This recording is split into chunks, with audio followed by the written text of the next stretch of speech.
Okay, our next candidate for the Board of Education is Mr. Jim Davis. And Mr. Davis, thank you very much for coming and talking to us about what you believe in and what you stand for. Thank you, Kevin. Before we start our round of questioning for Mr. Davis, there's one more thing I wanted to add, just so everybody knows. The way we do the decision-making as far as recommendations for endorsements of different candidates is different this year than it has been in the past. It's going to be up to the members of EASMAC and CSMAC to vote for who they decide we should endorse. So the questionnaires that we're going to send out to everybody, as well as the questions we ask here from all the different candidates, are all made and put together so you have more information at your fingertips to make that decision as a collective body. Okay, let's begin with our questions. All right, thank you for coming. The first question is, if you are elected, what are you willing to do to make sure the Board of County Commissioners fully fund the Board of Education budget? If elected, I would probably do a couple things. I would try to build a database. I would study the school budget.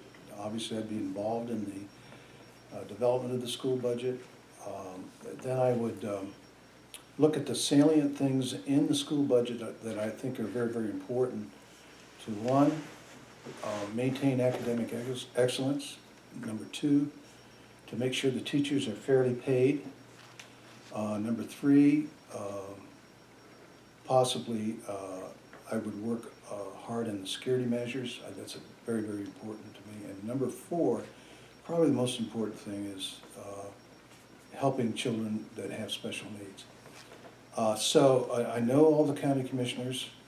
That could be an asset or it could be a detriment, because I know them all very well.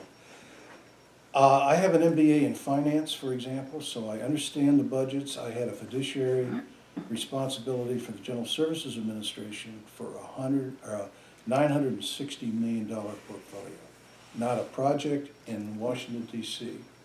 was funded until it crossed my desk. I had a very strong financial background.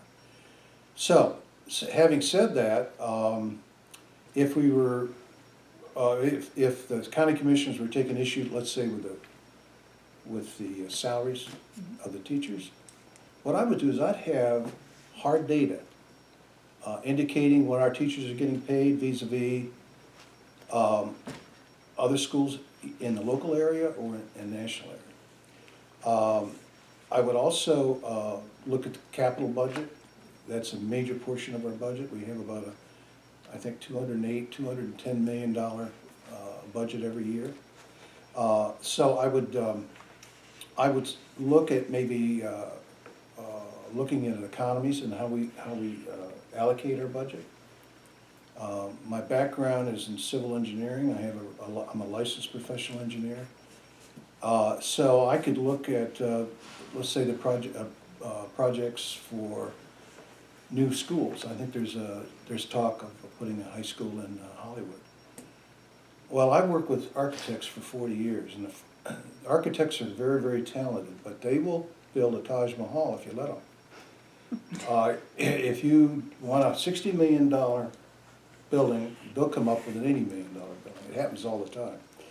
So I have special skills in value engineering, so I could be able to take a look at all of the design elements and be able to suggest and recommend measures that we could take to give the same value but at less cost. And that's kind of what value engineering is. Also, I would work closely with the other board members. I'm only one vote.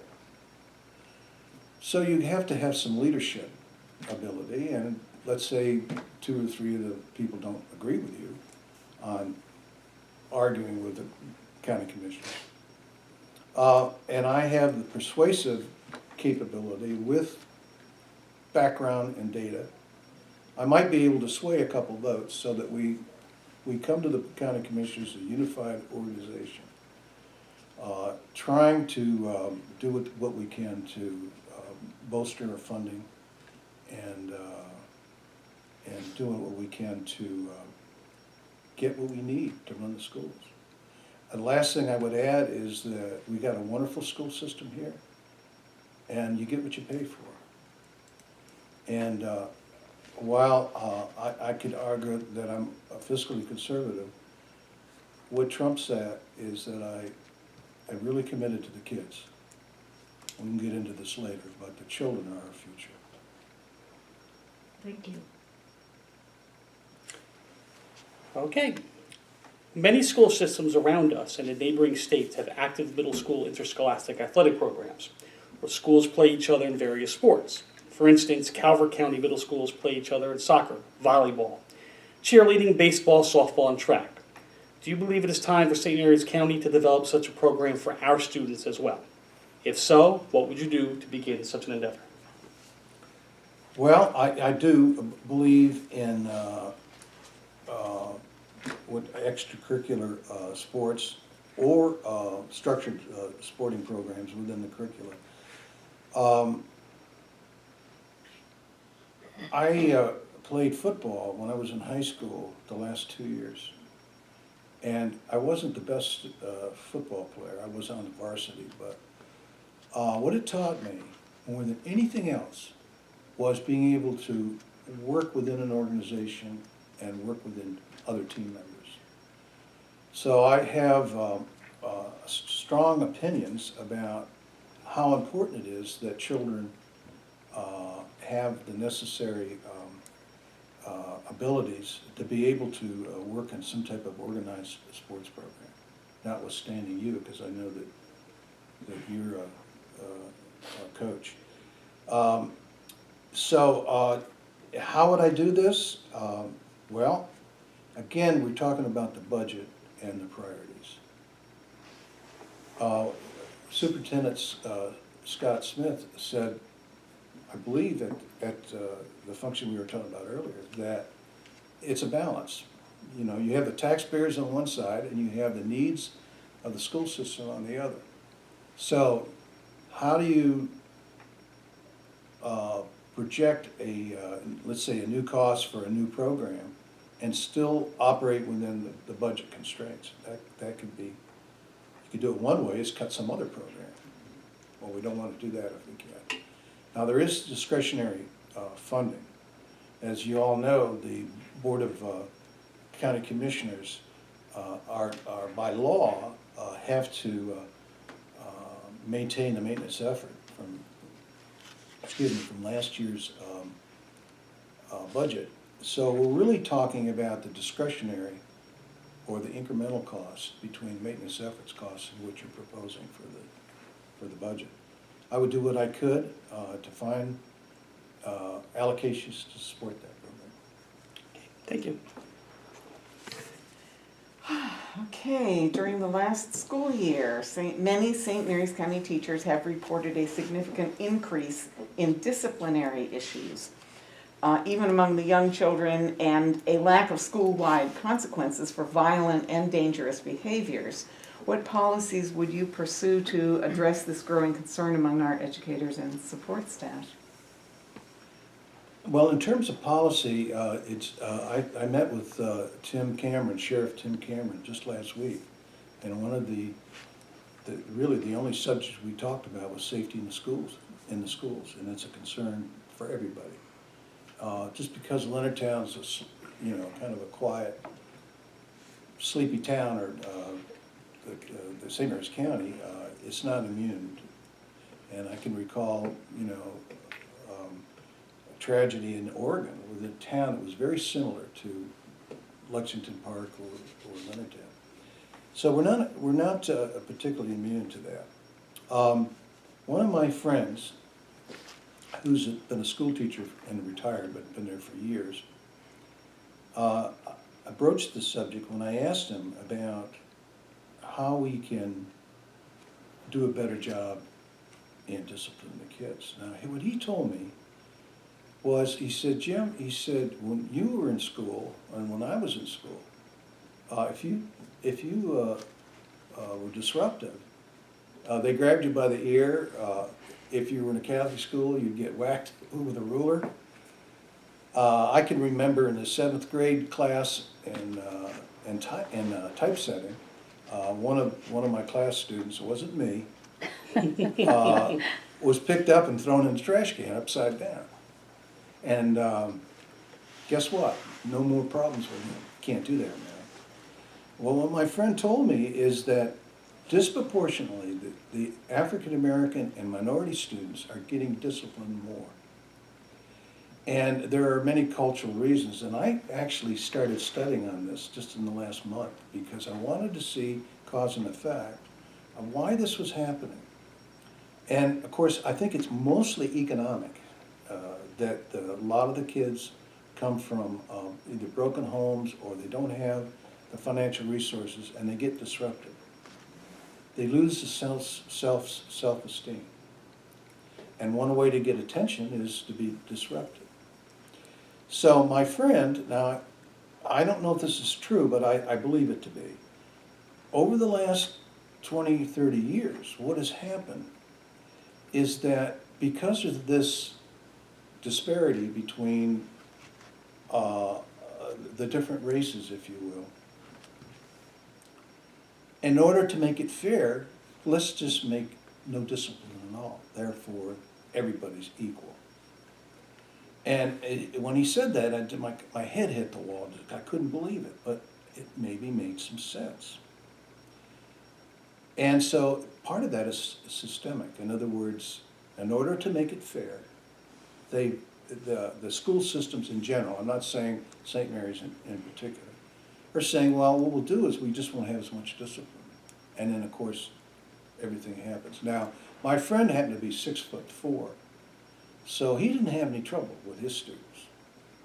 But I said, well, what about the lady that's 100 pounds and 5'1" or something like that? He says, well, I can't address that.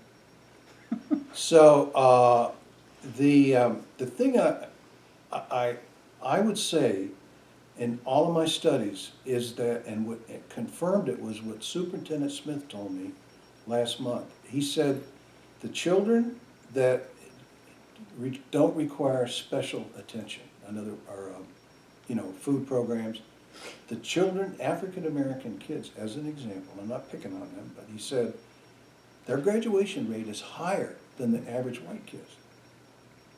And I said, you're kidding me? And he says, no. He said, it's economic. It's that if you're a white child and you have to have some type of financial support, you still have those issues. And he was talking about graduation rates. That if in this county right now, if you're an African American and you're not on a subsistence for breakfast or lunch, you will have a higher graduation rate than the whites. What does that tell me? It tells me a lot of it is economic. Obviously, you want to get the parents involved. That's a subject in itself, but discipline starts at home, and I know the superintendent told me that the kids that are in the K through 6, the parents are pretty, in the PTA, they're pretty cooperative, and they show up. He says by the time in high school, the parents don't come in to PTA and don't work with the teachers like they should. So I would try to use my influence, if I could, to come up with special programs to get the parents involved. Thank you. Mr. Davis, this is your last question, so follow up to your questionnaire. Given your connection to the Chamber of Commerce, how would you help our schools forge a connection between business leaders in our community and our schools in terms of job training, career development, and fundraising? How much time do we have? I could spend another hour. 10 minutes. It touches my heart. I'm the former immediate past president of Lexington Park Rotary Club. That was a real honor. It was about 90 members, and we're very active in St. Mary's County Public Schools. For example, this year we give free dictionaries to all the third graders. And we raise, I don't know the exact number, but it's over $50,000. Much of it goes to the schools. Last year, I presented a check for $20,000 to Superintendent Smith at Great Mills Elementary, I think it was. And it was from a donor. that was with us. And it was earmarked for special needs for kids that need special education, special after-school support.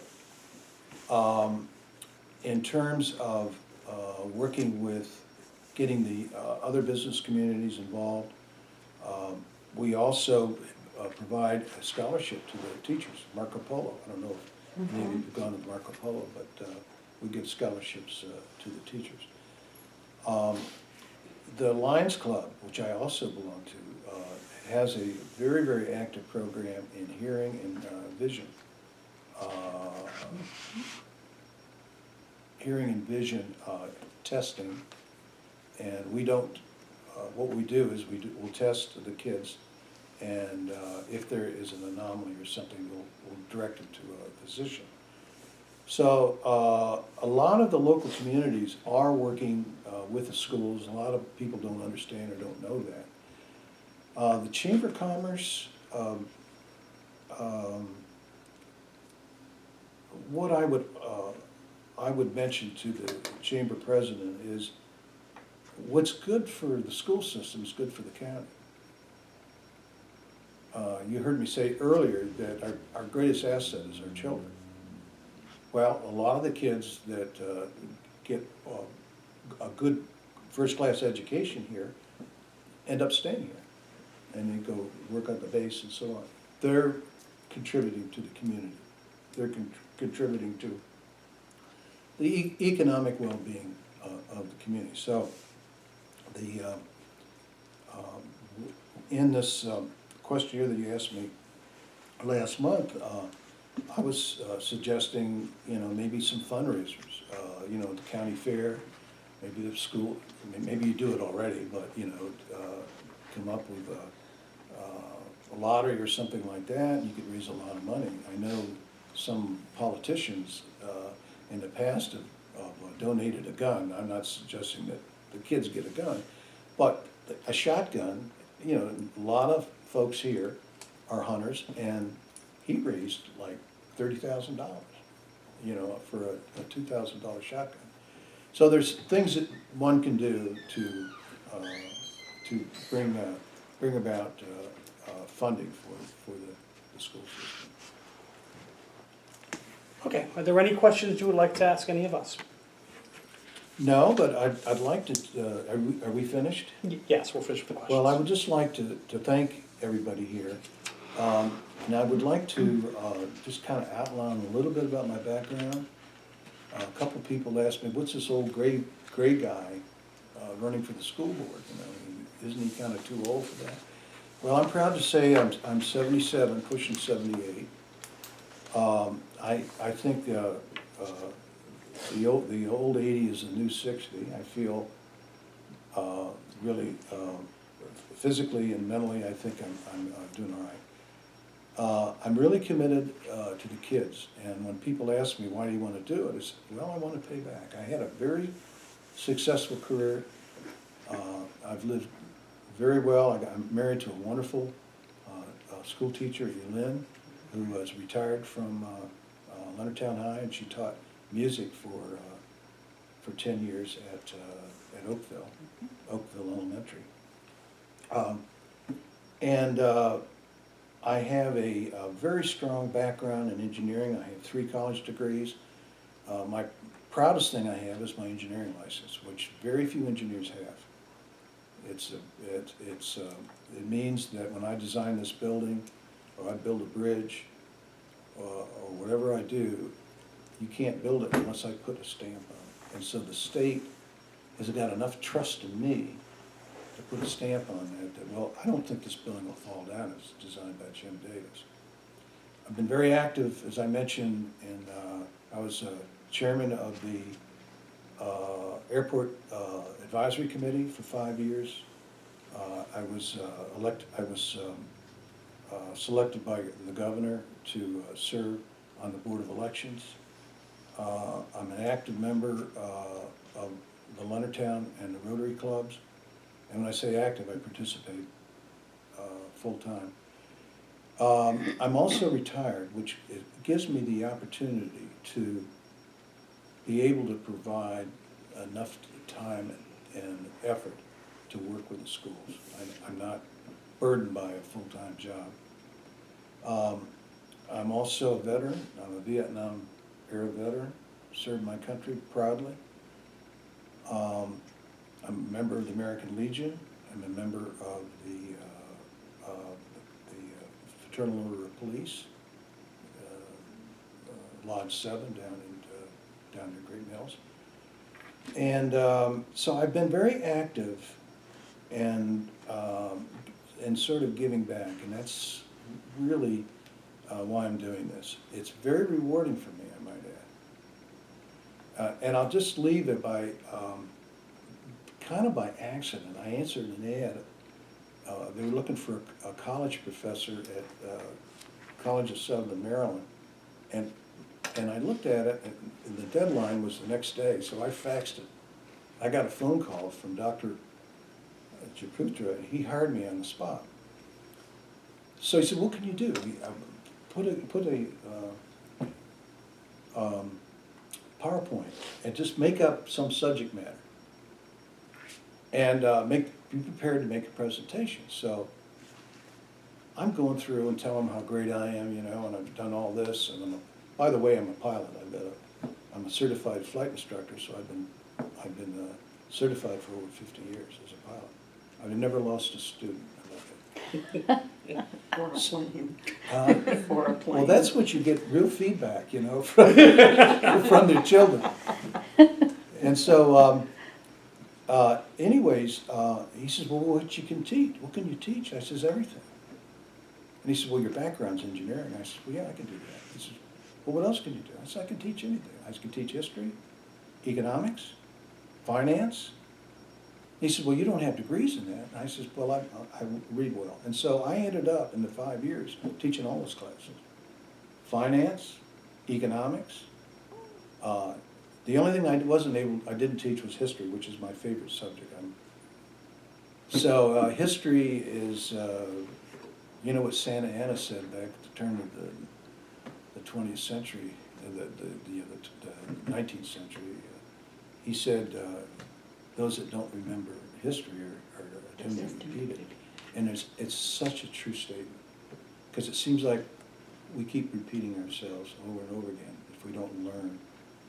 And of course, the definition of insanity, I think, is what Einstein said. He says you're looking for, you know, the same results, you know, or different results from the same thing. So, anyways, I got a good background. I think I could be a real good asset to the board. To my understanding, most school teachers, nobody in the board right now has got any teaching credentials. I may be wrong, but that's what I was told. So, I know how to read a budget. I know I can handle the engineering part, and I think I can work closely with not only the school members, but all the stakeholders in the county. Mr. Davis, thank you very much for coming and talking to us and sharing your time with us. And